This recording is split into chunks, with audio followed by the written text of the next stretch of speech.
How's it going, bros? Today I thought I would talk to you about how your brain differentiates the difference between reality and virtual reality. And for this talk, I thought I would load up the demo called Blocked In because it really helps drive one of the points home. So I won't waste any time, let's jump in. Okay, so I loaded up this room because this room has presence. Now, presence is the subjective experience of being in a place that feels real. And our experience of the world is really just our brain's best estimation of what's going on. And, for that, it takes into consideration past experiences, current sensory information, along with a ton of other things.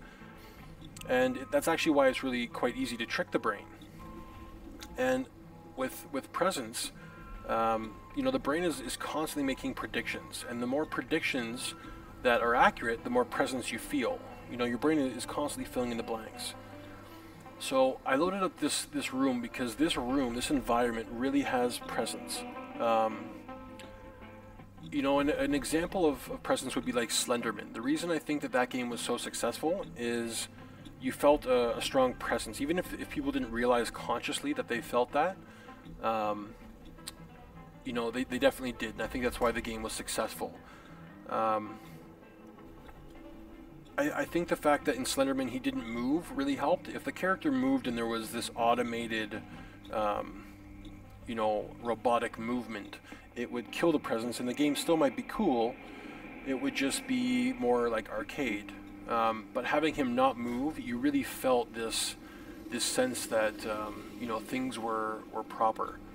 Another game, there's a demo that I played called The Pathway, and there's aliens in it, and they don't feel like game characters. They feel like they're real.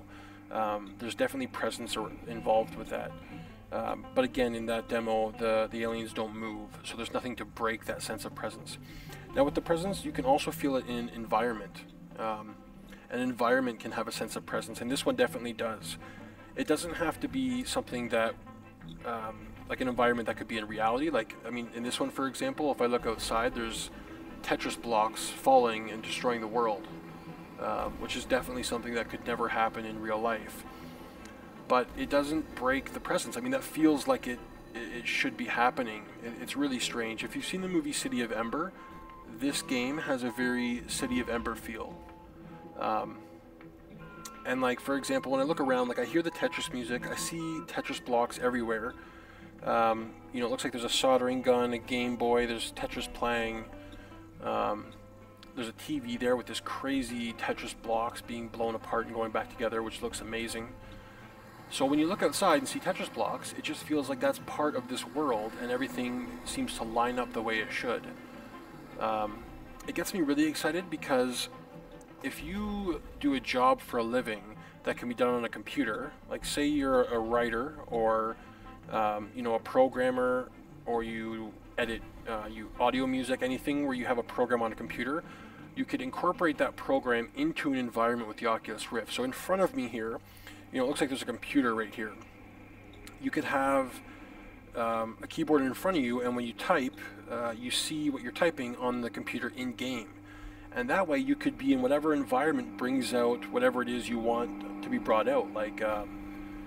For me, if I were writing, I would want to be in an environment where there was maybe like a log cabin and there'd be a waterfall and something very peaceful. But you could put yourself in any environment, especially ones that bring out your creative side. I feel like a room like this could really bring out some people's creativity, could really help with personal projects or even jobs. This is a very simple demo. You can't move around or do anything. But just sitting in this room, it has a really strange, unique feeling. It really feels like this could be a real place. And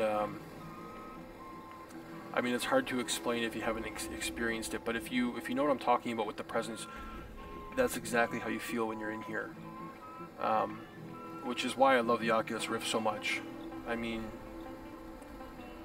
This is an experience you can't have in reality. To see Tetris blocks falling outside and stuff is just something that, obviously doesn't ever happen, never will happen. But to be able to experience it in here is really amazing. Now, they did a study on rats with virtual reality, and the study had to do with place cells. They found that in a real experience, your place cells were 45% active. Place cells are just neurons that basically build a cognitive map of your surroundings.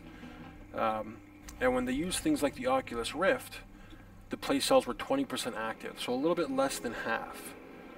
So it really got me thinking, what's missing from the Oculus Rift experience? And one of the big things, like the visual cues are perfect. For me, this works. Even with low resolution and slight latency, to me it's really not perceivable and it doesn't break immersion. But the balance sensories, you know, they're not being dealt with. I feel if they were, those place cells might go from 20% up to maybe 35 or even 40, you know, potentially gaining the same amount of experience that you could gain if you were actually doing it. For example, if I'm in a plane and I do a barrel roll, I still feel like I'm sitting still the entire time, and that kind of breaks immersion. So I started trying to think of ways that I could address the balance issue, because I want to get the most out of the experience as I possibly can. And I recalled Palmer Luckey talking about something called GVS, galvanic vestibular stimulation. And it's basically where you put electrodes on your head and you send electrical current into your inner ear, and it tricks your brain into thinking that you're moving in ways you're not.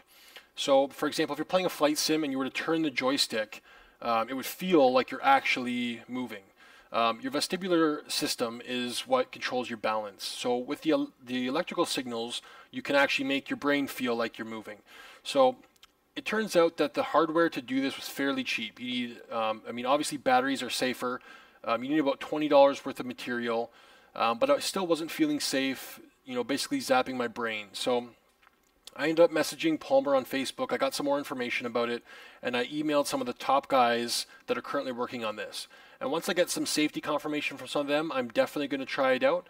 And with any luck, if I have some success, I'll end up making a video to show you guys kind of how it works and what the experience is like.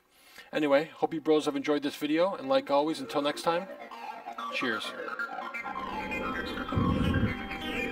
So it looks like this one's on kind of an angle. This could prove to be disastrous. Oh, fuck. They can be re-wibbled around as needed. This is amazing. Need that over there. Oh, shit. I feel like I'm controlling this shit with my mind. Oh my god, this is amazing.